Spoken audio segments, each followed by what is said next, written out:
Hello नमस्कार दोस्तों, मैं हरेंद्र कुमार आप सभी का दोस्त, आप सभी को इंजीनियर हरेंद्र क्लासेस में स्वागत करता हूं। जैसा कि दोस्त आप लोग जाते हैं, हम लोग प्रतिदिन जानते हैं, ठीक है, हम लोग प्रतिदिन क्विज करते हैं और क्विज में एकदम एक से बढ़कर एक सवाल होता है। चलिए दोस्तों, आज हम साइंस के सवाल से शुरू करते हैं, यानी उसमें भी क्या रहेगा, तो आज केमिस्ट्री के इम्पोर्टेंट क्वेश्चन रहेंगे और उसी के साथ हम लोग डिस्कस करेंगे और आगे भी डिफरेंट टाइप सब्जेक्ट पढ़ेंगे, ठीक है। स्टार्ट करते हैं किससे, केमिस्ट्री से। आइए, धातुओं का राजा किसे कहा जाता है बाबू? सोना को। धातुओं का राजा कहा जाए तो किसे कहा जाता है? अम्लराज किसे कहा जाता है? अम्लराज उसको कहते हैं HNO3 IHCl के मिश्रण को क्या कहते हैं बाबू? अम्लराज। क्या कहते हैं? अम्लराज। अम्लराज में सर क्या क्या होता है? HNO3 और HCl होता है, दोनों सांद्र होता है और दोनों का मात्रा कितना होता है? HNO3 के 1 यूनिट मात्रा होता है, 1 इकाई, और HCl के 3 यूनिट, यानी 1:3 के अनुपात में होता है। यानी अम्लराज की अगर बात करें तो HNO3 और HCl का अनुपात कितना होता है? 1:3। कोई दिक्कत है? और दोनों कैसा होता है? तो सांद्र होता है। अब सर एक हो गया कि धातुओं का राजा कौन हो गया? सोना। अम्लराज किसे कहते हैं? अम्लों का राजा किसे कहते हैं? H2SO4 को। सल्फ्यूरिक अम्ल को अम्लों का राजा कहा जाता है। अम्लों का राजा किसे कहा जाता है बाबू? H2SO4 को, यानी सल्फ्यूरिक अम्ल को। ऑयल ऑफ विट्रियोल के नाम से किसे जानते हैं? तो H2SO4 को ही। ऑयल ऑफ विट्रॉल किसे कहा जाता है? तो H2SO4 को। बैटरियों में कौन सा भरा जाता है बाबू अम्ल? तो H2SO4, सल्फ्यूरिक अम्ल नहीं। पृथ्वी के केंद्रीय भाग यानी कोर में सबसे अधिक क्या पाया जाता है? निकेल पाया जाता है। अब सर कोर कह रहा है, कोर में सबसे अधिक निकेल। सियाल, सीमा, नीफ है। क्रस्ट जो भाग होता है ना, उसमें सियाल और सीमा होता है, सियाल और सीमा होता है। यानी पृथ्वी के सबसे ऊपरी पार्ट को कहते हैं क्रस्ट। क्या कहते हैं? क्रस्ट कहते हैं।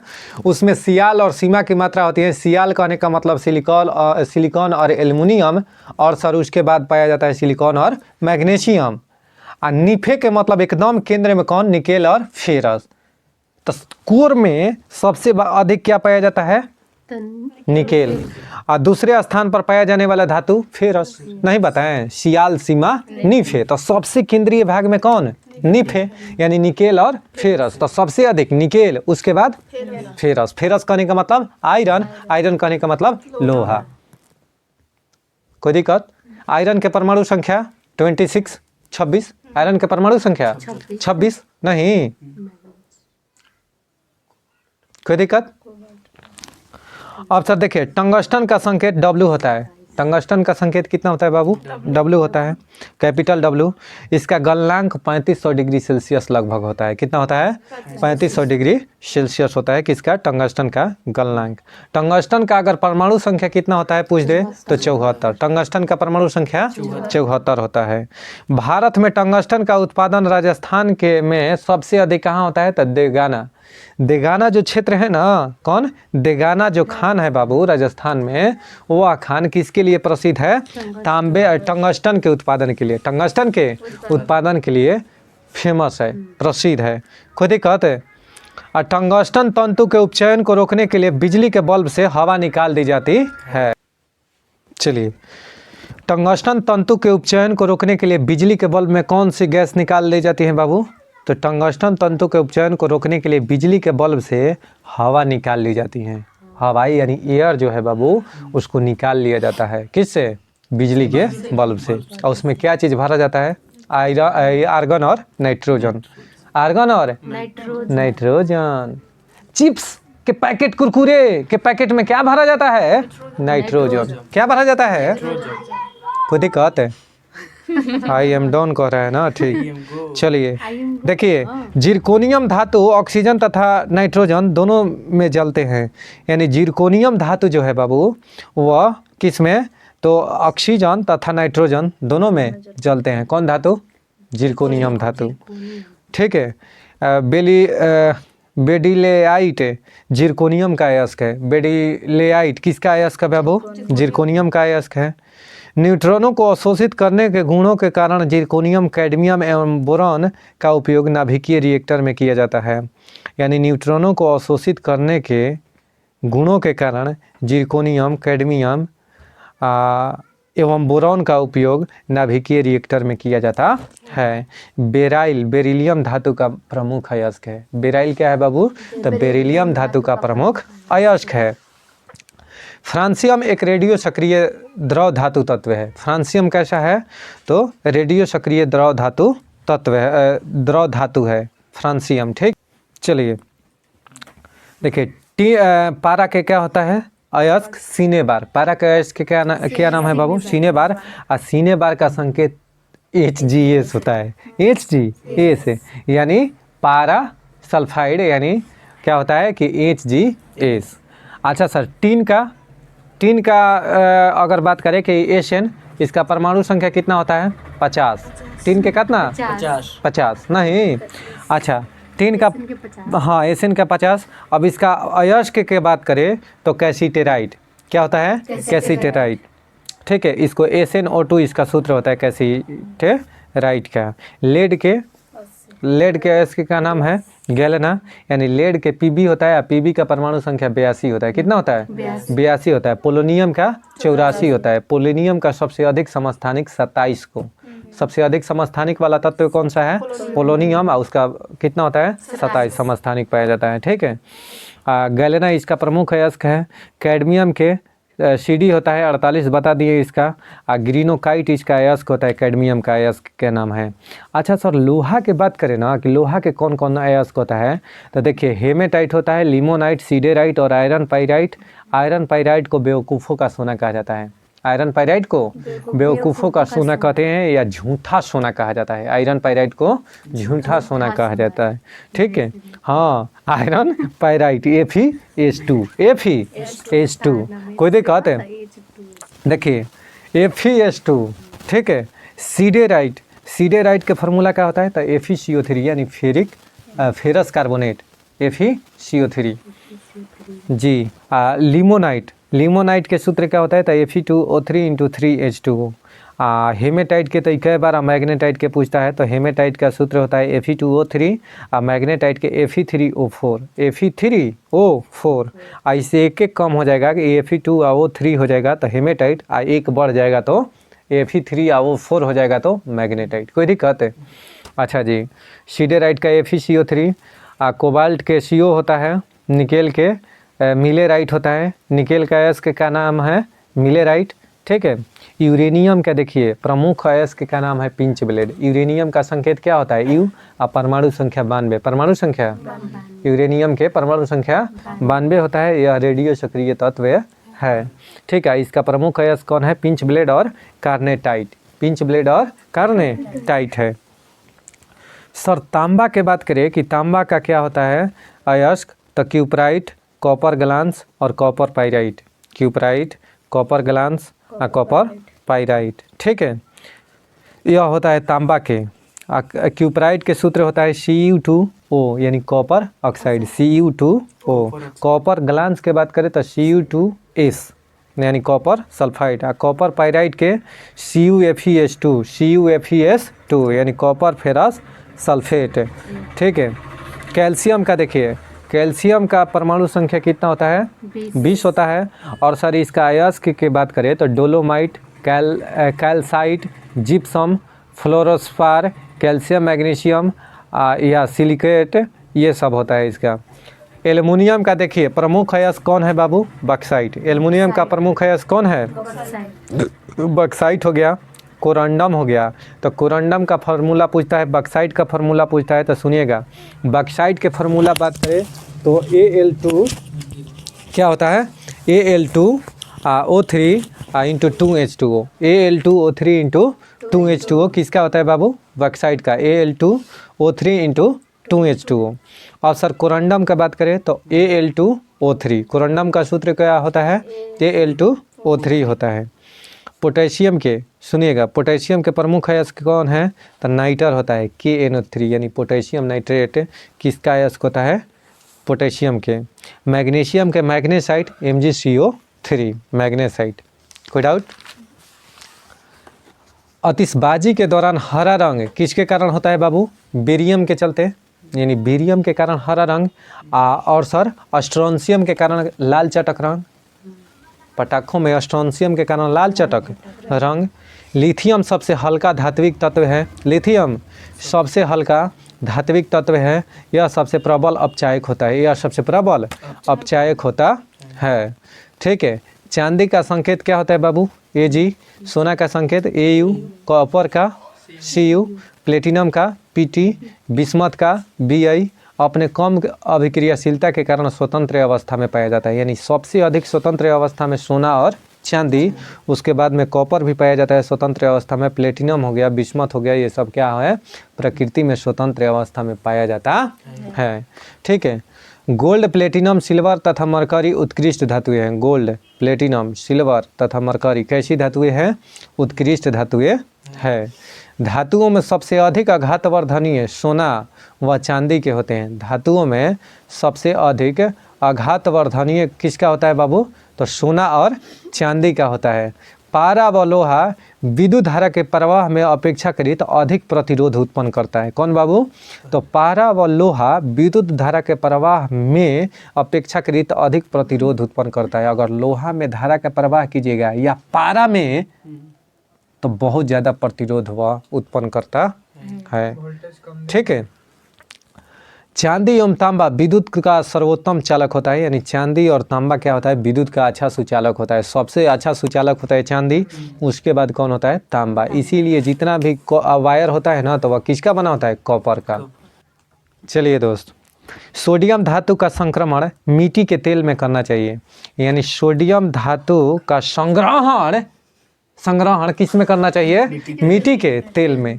सोडियम का संकेत Na होता है, अपरमाणु संख्या 11 होता है, यानी सोडियम को मिट्टी के तेल में रखा जाता है।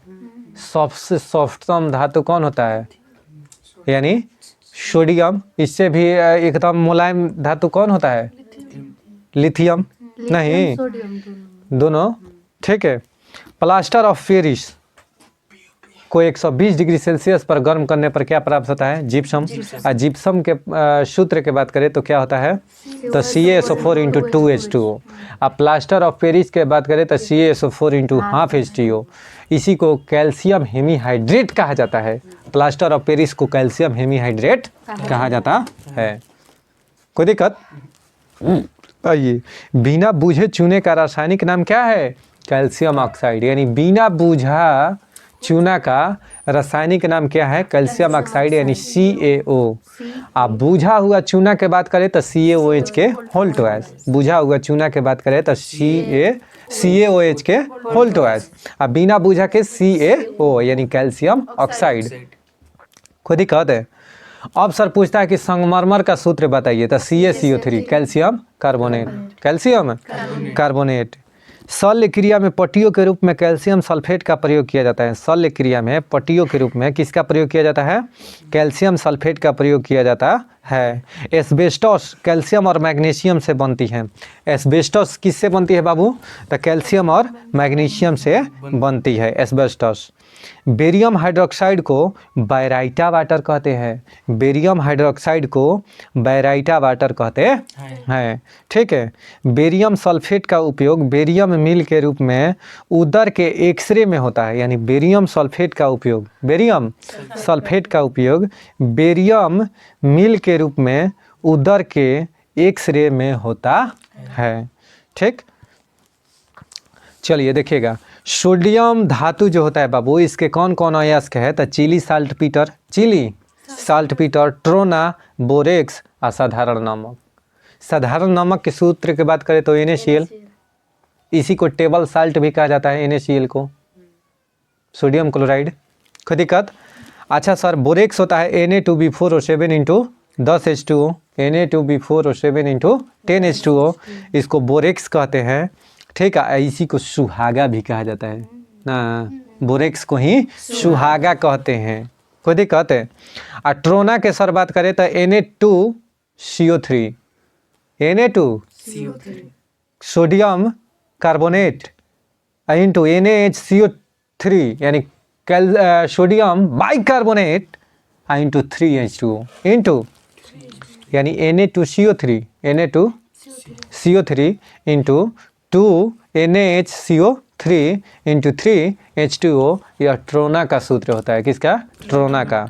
चिली साल्ट पीटर का सूत्र सर, तो NaNO3 यानी sodium nitrate Chile salt Peter का फॉर्मूला होता है NaNO3। ठीक है या ठीक है। सिल्वर के बात करें कि सिल्वर का संकेत क्या होता है, तो Ag होता है। Ag का परमाणु संख्या कितना होता है? 47 47। कैडमियम के परमाणु संख्या 48 होता है। कैडमियम के परमाणु संख्या कितना होता है? 48 होता है। तो सिल्वर के कौन कौन अयस्क होता है बाबू? तो रूबी सिल्वर यानी Ag2S Sb2S2। ठीक है, देखिए Ag2S Sb2S2 यह रूबी सिल्वर का संकेत होता है। अच्छा सूत्र होता है, सॉरी। पैरागैराइट होता है। हॉर्न सिल्वर एक होता है, तो AgCl। हॉर्न सिल्वर हमेशा पेपर में पूछता है आपसे। हॉर्न सिल्वर का सूत्र क्या होता है? AgCl यानी सिल्वर क्लोराइड। ठीक है, किसका उपयोग कृत्रिम वर्षा में किया जाता है? तो सिल्वर आयोडाइड। सिल्वर आयोडाइड का उपयोग कृत्रिम वर्षा कराने में किया जाता है। सर फोटोग्राफिक में किसका प्रयोग किया जाता है? तो सिल्वर ब्रोमाइड का। फोटोग्राफिक में किसका प्रयोग किया जाता है? सिल्वर ब्रोमाइड का। कोई दिक्कत है? सोना का अगर बात करें संकेत क्या होता है, तो Au। क्या होता है? Au। इसका परमाणु संख्या 79। परमाणु संख्या 79। सोना के कितना होता है? 79 79 होता है। ठीक है, और इसका अयस्क कहें तो काल्वेराइट और सिल्वेनाइट। काल्वेराइट और सिल्वेनाइट सोना के अयस्क होता है। जिंक के बात करें कि जिंक का परमाणु संख्या 30 होता है। Zn इसका संकेत होता है। लोहे के संरक्षण को बचाने के, संक्षारण को बचाने के लिए, कोरिजन से बचाने के लिए, ठीक है, हम क्या करते हैं कि उस पर जिंक की एक परत चढ़ाते हैं जिसको गैल्वेनाइजेशन कहते हैं, यानी इसी को जस्तीकरण कहा जाता है ना। अच्छा, जिंक के कौन कौन अयस्क है बाबू? तो जिंक ब्लेड यानी ZnH इसको कहते हैं। जिंक सल्फाइड को क्या कहते हैं? ZnH यानी zinc blende. Calamine ZnCO3 calamine. और जिंकाइट ZnO, जिंक ऑक्साइड को जिंकाइट कहते हैं। ठीक है, पारा के कहें तो पारा के Hg होता है। पारा के संकेत परमाणु संख्या 80। परमाणु संख्या अब परमाणु संख्या 80 हो गया। पारा क्या है बाबू? तो एकमात्र ऐसा धातु जो द्रवीय अवस्था में पाया जाता है। कौन? पारा। यानी वो तो अधातु है। ब्रोमीन एकमात्र ऐसा अधातु जो द्रवीय अवस्था में पाया जाता है, तो वह कौन हो जाएगा? ब्रोमीन। चलिए दोस्त, वास्को डी गामा कालीकट पर किस वर्ष आया था? तो 1498 ईस्वी में। कब? 1498 ईस्वी में वास्को डी गामा कालीकट पर 1498 ईस्वी में पहुंचा था। और दूसरी बार कब आया था बाबू? 1502 में। दूसरी बार कब आया था? 1502 में। ठीक है, 20 मई 1498 को कालीकट तट पर पहुंचा था। कौन? Vasco D gamma. उसने यहां पहुंचकर भारत में नए समुद्री मार्ग की खोज की। कालीकट के तत्कालीन शासक जमोरिन ने वास्को डी गामा का स्वागत किया। कौन? जमोरिन ने। ठीक है, पुर्तगाली व्यापारियों ने भारत में कालीकट, गोवा, दमन दीव एवं हुगली के बंदरगाहों में अपनी व्यापारी कोठियाँ स्थापित की। 1505 ईस्वी में फ्रांसिस्को द अल्मीडा भारत में प्रथम पुर्तगाली वायसराय एवं गवर्नर बनकर आया। ठीक है, कौन है? भारत में प्रथम पुर्तगाली वायसराय एवं गवर्नर बनकर कौन आया था बाबू? Francisco de Almeida. कब? 1505 में। व्यापारिक हितों के परिक्षेप्य में हिंद महासागर में प्रभुत्व स्थापित करने के लिए क्या किया था कि फ्रांसिस्को द अल्मीडा ने ब्लू वाटर पॉलिसी लाया था। किसने? फ्रांसिस्को द अल्मीडा ने ब्लू वाटर पॉलिसी लाया था, यानी नीला जल नीति इसको कहते हैं। नीला जल नीति का प्रतिपादन किसने किया था, यानी किसने लाया था बाबू? तो किसने? तो फ्रांसिस्को द अल्मीडा ने। कब? 1505 ईस्वी में यह आया था। कहाँ से? तब ब्रिटेन से ही भारत में पुर्तगाली गवर्नर जनरल चुनकर। जबकि अल्फांसो द अल्बुकर्क 1509 ईस्वी में भारत में प्रथम पुर्तगाली वायसराय चुना गया था। इसको अल्फांसो द अल्बुकर्क। नहीं, निम्न में से ब्लू वाटर पॉलिसी किससे संबंधित है? तो किससे बाबू? तो फ्रांसिस्को द अल्मीडा से। मध्यकाल में सर्वप्रथम भारत में व्यापार संबंध स्थापित करने वाले कौन थे? सर्वप्रथम तो पुर्तगाली। भारत में इसका तंबाकू की खेती का प्रचलन किसने किया था? पुर्तगालियों ने। भारत में छापाखाना, प्रिंटिंग प्रेस, गुटेनबर्ग कौन था? पुर्तगाली था। कोई दिक्कत है? वास्को डी गामा भारत में कब आया था? 1498 ईस्वी में। पुर्तगाली उपनिवेश का प्रथम वायसराय भारत में कौन बना? तो Francisco de Almeida. Francisco de Almeida यही ना बना। निम्नलिखित में से किसने वास्को डी गामा का कालीकट में स्वागत किया था? तो राजा जमोरिन ने। पुर्तगाली यात्री वास्को डी गामा ने भारत के मार्ग से मूलतः इटली निवासी तथा स्पेन द्वारा वित्तपोषित यात्री कोलंबस ने अमेरिका की, ब्रिटेन के कैप्टन कुक ने ऑस्ट्रेलिया की तथा हॉलैंड के तस्मान ने वान डीमन्स लैंड यानी वर्तमान में तस्मानिया तथा न्यूजीलैंड की खोज की। ध्यान से सुनिएगा, वास्को डी गामा ने भारत की खोज किया था। यह कहाँ का रहने वाला था? पुर्तगाल के। लेकिन ये जो कहें कि कोलंबस कहाँ का रहने वाला था, तो इटली का बेसिकली इसका निवास था, लेकिन इसको पैसा देकर वित्त पोषित किया गया था, यानी पैसा देकर इसको खोज के लिए भेजा गया था। किसके द्वारा? स्पेन के द्वारा। किसके द्वारा? स्पेन के द्वारा। बेसिकली कहाँ का रहने वाला था? इटली का, लेकिन इसको स्पेन द्वारा भेजा गया। तो इसलिए पूछता है कि कोलंबस कहाँ का रहने वाला था। तो अगर इटली ऑप्शन में नहीं है, स्पेन मानना, इटली स्पेन दोनों हो, तो मूलतः निवासी कह देगा तो कहाँ का था? इटली का। अब वित्त पोषित कहाँ से किया गया था, यानी उसको कहाँ से पैसा खर्चा देकर भेजा गया था? स्पेन से। बात समझ में आ गया क्या? ठीक है। अब कह रहा है कि ब्रिटेन के कैप्टन कुक ने ऑस्ट्रेलिया का, ब्रिटेन के जो खोजकर्ता था कैप्टन कुक, उसने ऑस्ट्रेलिया की खोज किया था। ऑस्ट्रेलिया के खोज किया था। ठीक है। हाँ, ब्रिटेन के कैप्टन कुक रहने वाला था जो कि ऑस्ट्रेलिया की खोज की, तथा हॉलैंड के तस्मान ने वान डीमन्स लैंड यानी तस्मानिया की खोज और न्यूजीलैंड की खोज किया था। न्यूजीलैंड को दक्षिण का ब्रिटेन कहते हैं। कुक जल संधि उत्तरी न्यूजीलैंड और दक्षिणी न्यूजीलैंड को अलग करता है। कुलगार्डी, कालगुर्डी कहाँ पर है बाबू? ऑस्ट्रेलिया में। यह किसका है? तो सोने की खान है। गिब्सन सिम्पसन मरुस्थल कहाँ है? ग्रेट डेजर्ट मरुस्थल ऑस्ट्रेलिया में नहीं। हाँ, ग्रेट डिवाइडिंग रेंज कहाँ है? ऑस्ट्रेलिया में ही पर्वत श्रृंखला है। पुर्तगालियों ने भारत में निम्नलिखित में से किस स्थान पर प्रथम दुर्ग का निर्माण किया था? तो कोचीन में। कहाँ पर बाबू? कोचीन में। यानी पुर्तगालियों ने भारत में प्रथम दुर्ग यानी भारत में प्रथम यूरोपीय दुर्ग भी का निर्माण अल्फांसो द अल्बुकर्क द्वारा 1503 ईस्वी में कोचीन में कराया गया था। किन यूरोपियों ने भारत में मूलतः सामुद्रिक व्यापारिक केंद्र स्थापित किए थे? तो पुर्तगाली ने। किसने? पुर्तगाली ने। यानी किन यूरोपियों ने भारत में प्रथमतः सामुद्रिक व्यापारिक केंद्र स्थापित किए थे? तो किसने बाबू? पुर्तगाली ने। किसने? पुर्तगाली ने। भारत में पुर्तगाली शक्ति का वास्तविक संस्थापक किसे कहा जाता है? तो Alfonso de Albuquerque. Alfonso de Albuquerque को पुर्तगाली शक्ति का भारत में वास्तविक संस्थापक माना जाता है। ठीक है। बंगाल की निम्नलिखित फैक्ट्रियों में से एक जो पुर्तगालियों के द्वारा स्थापित की गई थी तो हुगली, यानी हुगली जो है बंगाल में बाबू, हुगली की जो फैक्ट्री था ना, वह पुर्तगालियों द्वारा स्थापित की गई थी।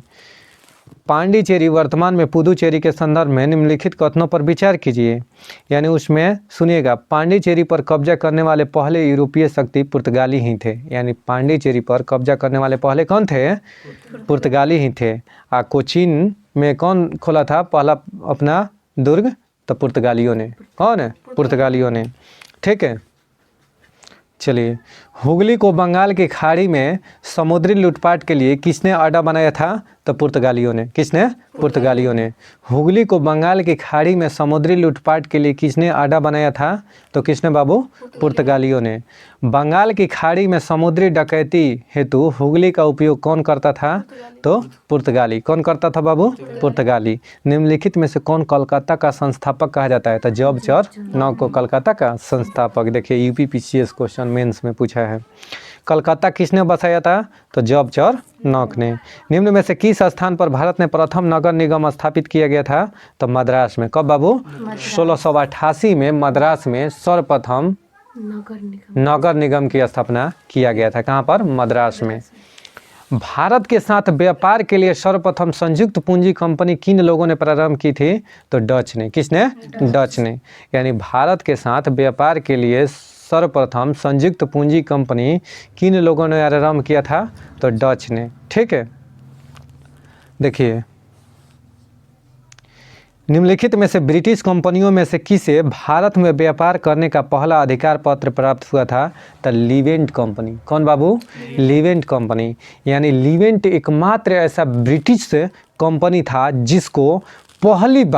जिसे पहली बार भारत में व्यापार करने का पहला अधिकार पत्र प्रदान किया गया।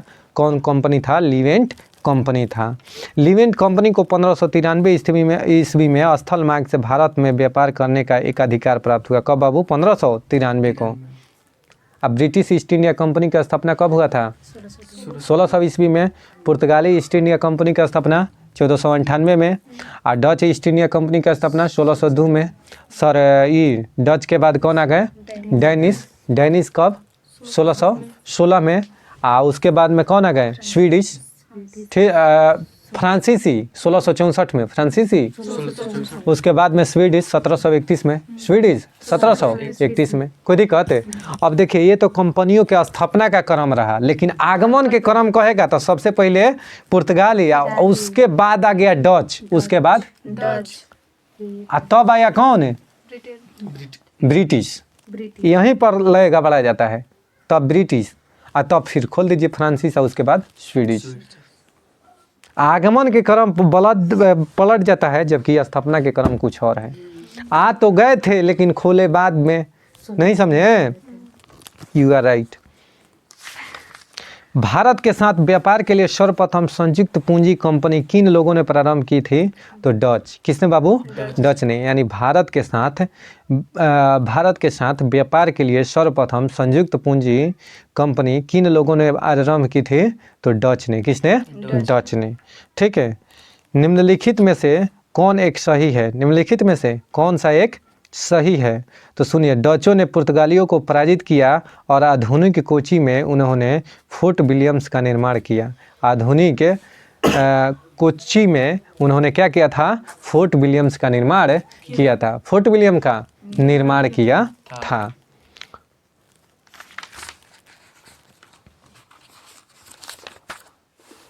लंदन में ब्रिटिश ईस्ट इंडिया कंपनी के गठन के समय भारत का निम्नलिखित में से कौन बादशाह था? तो अकबर। यानी लंदन में जब ब्रिटिश ईस्ट इंडिया कंपनी के गठन हो रहा था ना बाबू, उस समय भारत का कौन सा बादशाह था? यानी भारत का राजा उस समय कौन था? अकबर। अकबर नगाड़ा बजाता था, अकबर नगाड़ा बजाता था।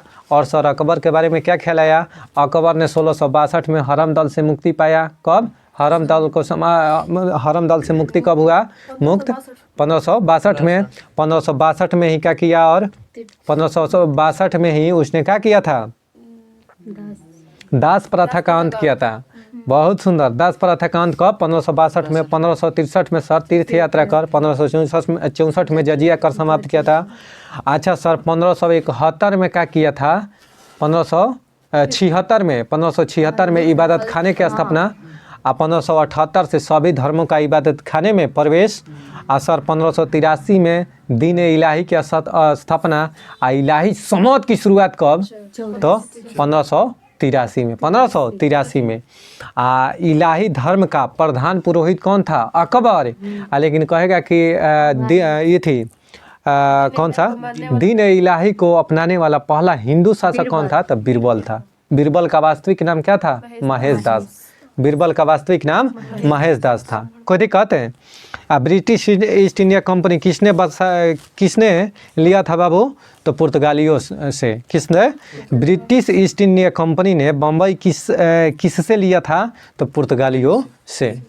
चलिए दोस्तों, यहीं पर हम क्यूज समाप्त करते हैं। उम्मीद करते हैं कि यह क्यूज आपको बहुत बिचौड़ लगा होगा। आज बहुत क्यूज में हम लोग ज़बरदस्त डिस्कशन किए हैं, और इन्हीं प्यार दुलार बरसाते रहिए, और वीडियो को शेयर और सब्सक्राइब कम से कम कीजिए। दोस्तों अगर हमें एलपी बहाली को लेकर आप भी चिंतित हैं, हम भी चिंतित हैं, ठीक है, तो इस पर थोड़ा सा शेयर सब्सक्राइब कराइए, दोस्तों को जोड़िए, एलपी का तैयारी में लग जाए, जैसा भी होता है। जहाँ सर ये सब मिले हैं, ठीक है।